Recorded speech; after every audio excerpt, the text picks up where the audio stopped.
Welcome to another episode of SG Crypto. It's been a little while, almost been a month actually since I've made a video.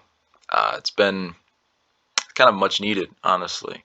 I didn't really intend for it to be this long, but I was sick for a week, and then after that week, I went on a little vacation out to California to meet with Nelk, for if anybody's aware of that, the Metacard mixer that they were hosting. And then the week after that, I just kind of decided just to take a little break and just kind of get back into my normal schedule. So it was all just much needed. I'll say that. A good time for reflection and just trying to decide where I want to take the channel. It's kind of been like I've been making videos about Flare, but there's only so much you can make on the Flare network because it's kind of a slower process to launching a platform like this, a DeFinance platform, is a challenging feat, especially when it's a one-of-a-kind like Flare is. And so I'm going to start branching out, expanding in DeFi really, because DeFi is where I am most interested right now. I'm also interested in NFTs, and I'll probably be doing videos about that stuff as well in the future. NFTs, decentralized gaming, all that stuff, because that stuff interests me as well. But DeFi, I think, will provide the most value to you guys because it's a way to create a source of income, passive income right now. And by implementing strategies that I've used in the past and still use, you're able to create a simple source of income just by, so you're holding assets right now like XRP or Stellar or CRO, any of these assets. There are places where you can stake those, and so while you're holding them, they're not just sitting there collecting dust. You're actually still, while they're gaining value from the market moving up, you're still earning a passive income off of them as well, whether that's a 10% or 15% or even 5%.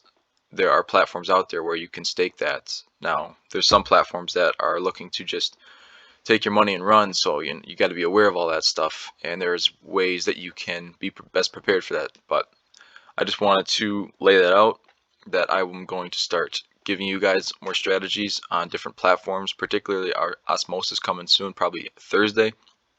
I'm going to get back on my schedule of Tuesday, Thursday videos, and Osmosis will be Thursday video. I want to show you guys a strategy that I've used to make a pretty, a substantial amount of money. I put about $150 into that platform, and in about 2 or 3 months it went up to about $1,000 when I cashed out. And some of that was passive, some of that was the underlying asset I staked going up. So it wasn't all from the liquidity pool I was staked in, but nonetheless, it's just a way to keep your money working for you. So, and then also this AMA I posted in my Discord. Shout out to the Discord for anybody that's interested in getting like a more intimate, because I was still active somewhat while I was sick and on vacation and all that stuff. I did post about this AMA, this Ask Me Anything, that was hosted by Mickey B. Fresh, Flare Community, and Petty XRP. And they hosted that on 12 days ago, about 13 days ago. It was March 9th, I believe. And some of the people in the Discord said it was really useful and they loved it. And so this is something to check out possibly if you're interested. These are going to be more of the miscellaneous questions that people have on their minds. I will leave a link to the video as well as this channel. Shout out to Mickey B. Fresh, DeFi Standard, because they bring a lot of value to the Flare space. So yeah, that's really all I wanted to cover. Just a brief update on what I've been doing, what's to come. And this is going to be a shorter rest of the video. I kind of intended it to be a shorter video, but I did want to update you all on why I haven't been making videos, and because I don't want to just keep making videos about the same thing over and over again. This platform, it does seem like we're finally moving in the final direction, up to the final stages of the platform launching. So, and that will also be discussed in this video very briefly. So, Flare Finance, their Twitter page. I'll leave a link to this Twitter page. You can scroll, it's good to be following them because you get a lot of updates. I'm probably going to link their Twitter to my Discord so that, whenever they're tweeting out, it's getting thrown into the Discord and we're being updated promptly. But yeah, so here's the announcement about the AMA. You had the ability to ask any question you wanted, and I think some of the people from our Discord did ask some questions, but nonetheless, that's said and done. And so on the 15th, actually, let's go through this article first. Now, this was just an update on some of the setbacks that they were dealing with, kind of with the Ukraine, Russia thing, all that stuff. So, start out with a beautiful quote. Success is walking from failure to failure with no loss of enthusiasm, said by Winston Churchill. Yeah, treating failures really as just stepping stones, as lessons, not as something that should deter you from moving forward.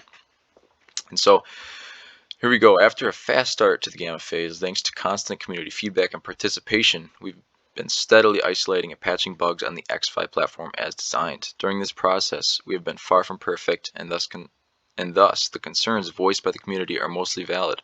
Along every journey, there are unexpected and unpredictable turns, but we believe the key is to always keep building. We will continue to build our way through both legitimate issues and FUD noise, and undeterred as always. So, yeah, at least they're addressing that. It's been, we were expecting the launch last year, and it's already been, it's been a long time, but I just have not been affected by that. You see a lot of people out there that are annoyed about it, and it's kind of like, why would you want them to launch a platform that has a tons of bugs and that is going to bring you a lot of loss? Like, why not get all the bugs out of the way, even if it takes 6 months longer, even a year longer, to get all that taken care of so that we are set in stone with a solid platform.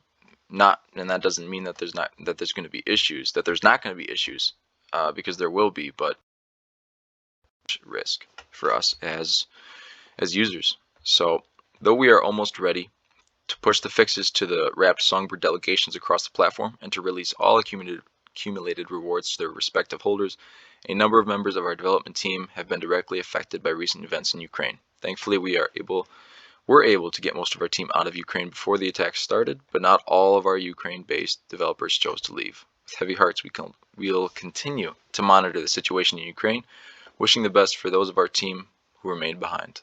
Though we hope we may all be reunited swiftly, the majority of the team is now settled and set up to move forward despite the delays due to war. Isn't that crazy? I don't know. I mean, I'm younger, and it's just kind of weird to see that, due to war. It's just something you don't really expect or see every day. And a lot of love going out to all the people that are affected by this in Ukraine. While I personally don't believe that this is kind of a distraction, I don't want that to take away the fact that it's real, in the sense that people are being affected, people have died, and yeah, people's daily lives have been dramatically affected out there in Ukraine. And so definitely a big shout out and a lot of love going to the people in Ukraine that have been affected by this, or people that know people in Ukraine that are being affected by this, because it's not easy, man. I mean, I don't have any direct experience, but I can't imagine. So, due to the overall stress of the situation, plus the logistics of transporting and coordinating accommodations, applying for work visas, and more, we were unable to push the delegation updates on our original schedule. We also made the decision to have one of our audit partners take a look at the changes to the delegation manager, provide a second opinion. We are aware the delays cause a loss of confidence and are extremely grateful for those who have continued to support us through the uncertainty. I'm with you.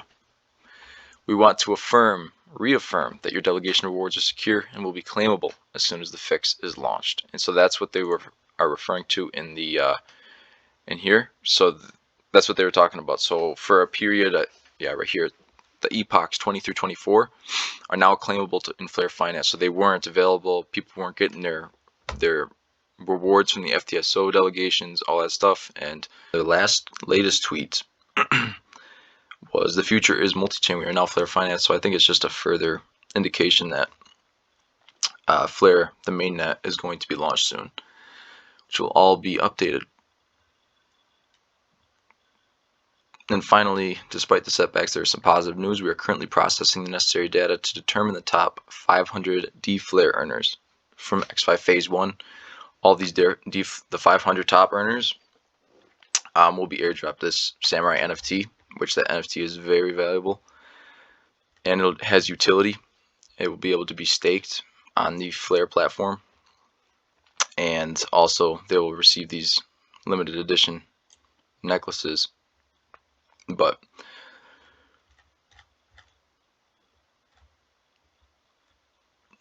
yeah, so that's really it for this video. Just wanted to do a brief update on what I've been doing and what they've been notifying us about from their Twitter.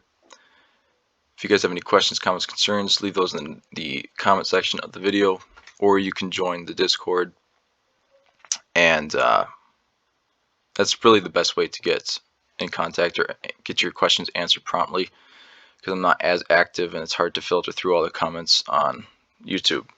So with that, have a great day. I'll see you in the next one.